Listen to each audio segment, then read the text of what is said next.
Hello, friends, and welcome back to another Zen Minute. Today, I would like to share with you a reading from Swampland Flowers, the Letters and Lectures of Zen Master Ta Hui. Ta Hui was an old Chan master from the 11th century in China. So he came after the likes of Matsu and Linji, etc. But he often corresponded with lay persons. And this book, Swampland Flowers, is a translation of his correspondences with many of his lay followers.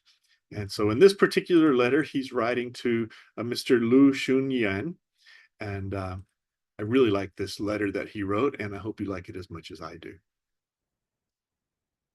These days in the Chan communities, they use the extraordinary words and marvelous sayings of the ancients to question and answer, considering them situations for discrimination and beguiling students. They are far from getting to the root of their reality. When the Buddhists preached the truth, their sole concern was that people wouldn't understand. Though they had recondite and obscure things to say, they would bring in other comparisons and similes to make sentient beings wake up and understand.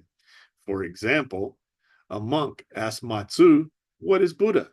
And Matsu said, "Mind itself is Buddha." At this, the monk was enlightened and entered the path. What discrimination is there here?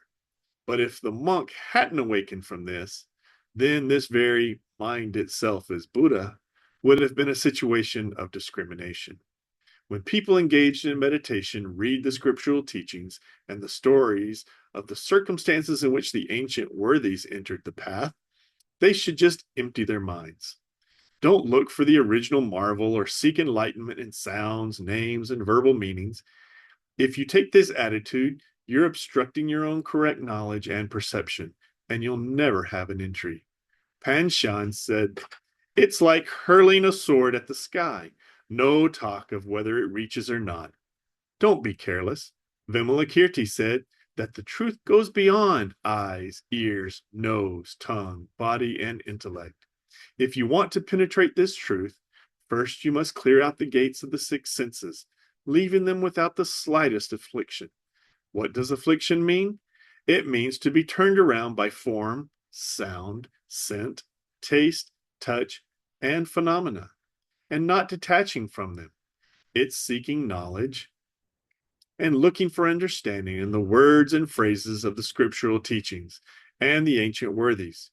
If you can avoid giving rise to the second thought about the scriptural teachings or the stories of the ancient worthies entering the path and realize directly what they go back to, then there will be nothing in your own realm or in the realms of others that is not according to your will, nothing of which you are not the master. Te Shan would see a monk enter the door and immediately strike him with his staff. Lin Chi would see a monk enter the door and immediately shout.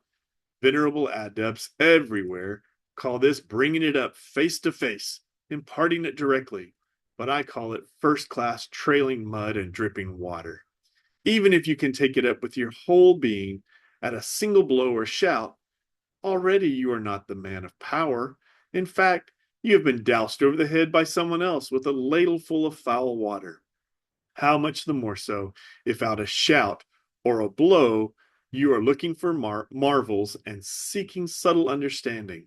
This is the stupidest of the stupid. We'll see you tomorrow.